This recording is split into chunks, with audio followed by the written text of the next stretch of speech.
What no one tells you about living in Charleston, South Carolina. Everybody shows you Charleston's beautiful rooftops, markets, and sunsets, but nobody warns you that under all of that honey drip charm is a hurricane-riddled, humidity-soaked, traffic-clogged, insurance-raped reality. So if you're ready for the truth they keep out of your Instagram feed, then settle in, because here's what no one tells you about living in Charleston, South Carolina. All right, jumping right into our first point is weather. So weather and humidity apocalypse. Yeah, sometimes it feels like an apocalypse. So Charleston summers are like living inside someone's mouth. The humidity just wraps around you like a wet beach towel that never really dries. Man, oh man, that's gross. And once you walk outside at 9 a.m. and by 9:03 your clothes are just soaking, I mean, that's real life. Recently, we had it up to 99 to 100 degrees, and then you tack on the humidity and it was 115. It was nuts. And so even at 9 a.m. it was like 85 degrees, and it was brutal because the humidity was just awful. Now let's talk about thunderstorms. Those roll in almost daily from June through September because we do have that subtropical climate here, very much like Florida, just not as hot as Florida. In 1 second, it can be absolutely sunny, and then the next minute, around 2 o'clock, it's sideways rainstorm. And let me tell you, for some reason, no one brings an umbrella anywhere. I mean, I've given up. It's pointless. I'm gonna having to carrying my own umbrellas, to be honest with you. Let's talk about hurricane season, shall we? Oh, it's no joke. It runs from June to November. Some years it's quiet. Other years you're Googling how to board up doors and windows. And here's the other thing. Bugs thrive here like it's Jurassic Park. Mosquitoes are relentless, flies have been awful, and those tiny no-see-ums, yeah, they're gonna eat your soul through your socks. And the worst part about it is there's nothing you can do about it. I mean, yes, you can get yourself a good pest company and they can come and spray, but I'll tell you what, depending on where you live, they somehow overthrow. I don't know. These bugs are like on a whole different life plan. Now let's talk about the one thing that everyone seems to get worried about, mold and mildew. And I gotta tell you, there's sometimes low-key roommates. And if you don't run your HVAC like a military operation, you'll find green fuzz growing out of it. And that green fuzz should not exist. So that's something I always recommend to anyone buying a home here. Hey, listen, we gotta have a home inspection, but more importantly, we gotta have a CL 100 and make sure there's no issues with mold or fungus growth. I mean, it happens. Ow! And so I see it a lot. So it's something to be aware of. Now let's jump into number 2, traffic, bridges, and commute nightmares. I mean, this is the real deal, and it's gonna get worse before it gets better. There's really no public transportation system here, so everyone's driving everywhere. And you honestly better love your car because you're gonna live inside. I mean, you'll be inside of it more than your living room.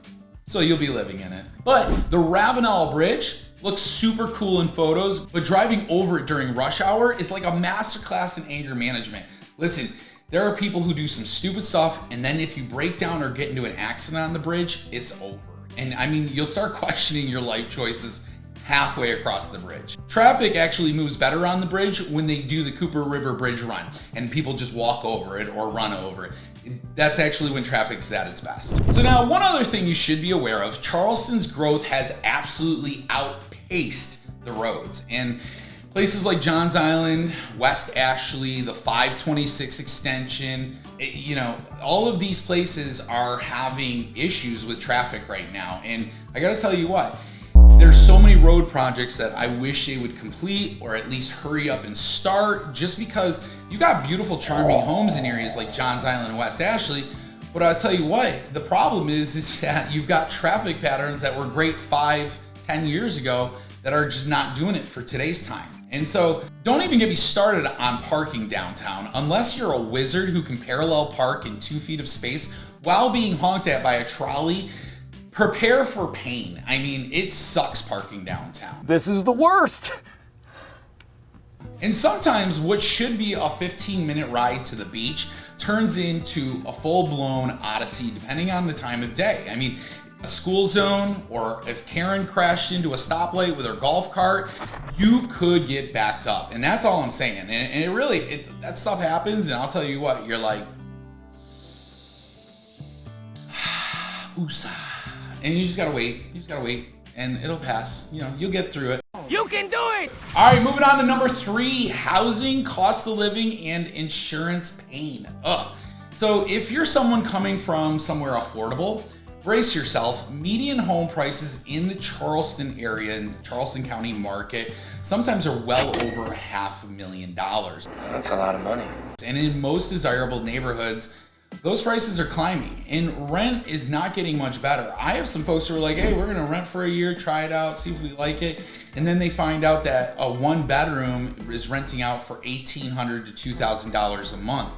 That escalated quickly. And that's before utilities and even a pet rent. So, you know, again, you could be looking at $2,600, $2,700 a month in a rental. And so when people start looking at it, it might just be more advantageous to buy a home. I'm more shocked that people haven't figured it out yet. Now, income really doesn't match up with the cost. The city looks like Charleston, but the paychecks feel like mid-sized Alabama. Let's be honest. And for a lot of you, some of you do better. It just depends on your career.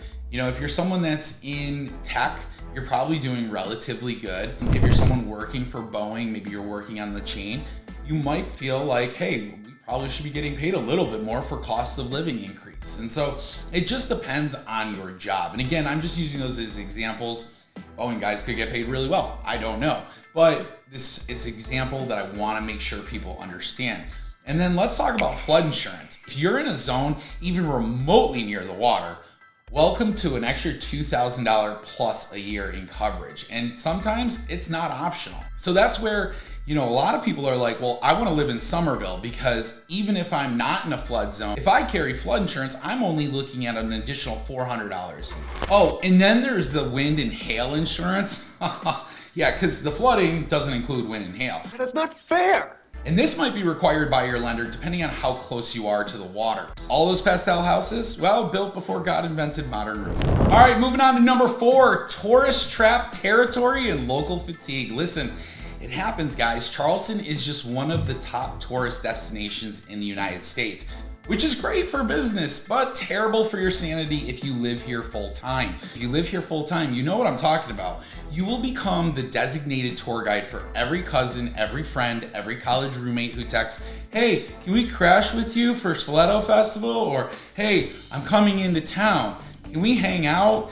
You're just gonna be that person. So Rainbow Row, the market, Shem Creek, they're beautiful until you're navigating through selfie mobs and people waiting 45 minutes for a $17 cocktail. Yeah. During peak season, the peninsula of Charleston can feel much like a Disney ride, but with no fast pass. That was a good one. Even getting to Harris Teeter becomes a strategic event. So if you're living down on the peninsula, it can just be a major, major headache. Now, if you're someone who lives in West Ashley, other areas like that, it's not as bad, but it still is pretty busy on that stretch of road. And then let's talk about this. Don't even try to find a table downtown on a Friday or a Saturday night without a reservation, unless you like waiting behind a group of 20 bachelorette parties in matching sashes, because that'll happen. I don't want to be here. All right, moving on to number 5, insects, allergies, and local wildlife. So the bugs here deserve their own area code. And I'm not joking, mosquitoes are the size of thumbtacks now. I don't know if you guys know this. And gnats that make you question your religion. And the palmetto bugs that fly at your face, those things are like tiny little demons. And then let's talk about gators. Yep, they're just not on TV, folks. If there's a retention pond or a puddle bigger than a trash can, assume there's a prehistoric beast living in it. Because honestly, these things are everywhere. Now, when I say everywhere, I really mean close to the water, near that puff mud, all that stuff. But if you're living in Somerville, they're gonna be in the retention ponds, and you're just gonna see them in waterways and areas like that. And guys, there's nothing you can do. They've been here way before us, and these things are dinosaurs. So do not feed them, do not go near them, do not try and pet them. Don't just look at them and stay away. Stay a very, very safe distance away. Okay, that's my best advice for you. Now let's talk about snakes, the other demonic thing. So some of them, mostly harmless, mostly. But the surprise factor is when one greets you on the porch and you're in your flip-flops and it's a copperhead. And let me tell you what, copperhead season is a real thing here. And those copperheads, they're baby copperheads, oh, they're the worst because they'll bite you and they release the most amount of venom. So those are the ones you gotta get to the hospital pretty quickly for. Now, luckily, my family hasn't run into this problem as of yet, but I kind of have had it buffered in my brain that like, hey, we're probably gonna run into a snake one day and hopefully nobody gets bit, but if they do, we have a plan A and a plan B. So yeah, you just gotta think about that stuff. And here's the other thing. Allergies here hit totally different. People always ask me about this and it's like, listen, we've got pollen season between the humidity, the mold, and the pollen that turns your car yellow from February to May. Prepare to sneeze for months. And I still do it. I sometimes feel awful. I'm like, listen, I'm not sick. It's my allergies, you know, like the pollen is a nightmare. And you have things like people who spray traps, there's fans, there's citronella, all of that. You will find every type of technology that people are trying to have for mosquitoes and these pest companies. So, you know, you're probably gonna build a small arsenal of sprays and things like that on your patio. So, you know, just keep in mind that's a reality here. We have bugs, so they're not going anywhere. All right, moving on to number 6, the rising seas and climate pressure. Now, this is one that people always talk to me about, and I'll be honest with you, like, it can go one way or another, but flooding is no longer a once in a while thing here, okay? It's a lifestyle. Some streets downtown, depending on where you live, West Ashley, Mount Pleasant, maybe even Johns Island,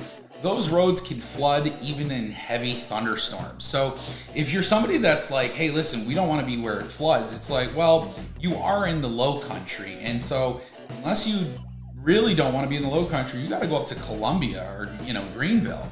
So just remember, things can flood here. Streets can get full of water. It's not all the time, you know, but when we do get some pretty gnarly weather, it can happen. Now, keep in mind, city planners, they're investing in seawalls, rebuilding the seawalls, drainage pockets, new infrastructure. So when they build new communities, they usually factor in like a 4-foot stormwater drain system. So it can suck all that water out all at one time. But if you're someone that's just buying here and you need to know what elevation you're on, whether or not you're gonna require flood insurance, or what elevation, what flood designation you're in, I can help look that stuff up for you so that you make a more educated decision when it comes to buying here. Now, neighborhoods that were dry a decade ago might actually see some water creeping in. Flood maps are constantly being redrawn. And so FEMA does a really good job of updating them and updating the homeowners, but get familiar with yours because you can close on a charming coastal cottage and then all of a sudden, if they now require flood insurance, it's in your mortgage that you agree to get flood insurance. So you might end up going up on your premiums. And let's be honest, insurance companies, they're not going to eat that money. They're not going to eat that loss. You know, they're going to pass that along to you. So premiums are going up, policies are tightening, and so what you may pay today may double in 5 years, especially if you're near the water. So a lot of you folks reach out and say, well, Ryan, you know, we want to be close to the water. We want to be close to the water. And I go, okay, you know, just understand there's some factors that come with that. And living here means learning to watch the weather like it's your side hustle. I mean, it really is. You're going to start using phrases like king tide and casual conversation because you're just going to become one of those people who understands water and the way it works here. So you just are more educated when you're out and about. Now, one of the other things that we'll talk about is number 7, the bright side of things.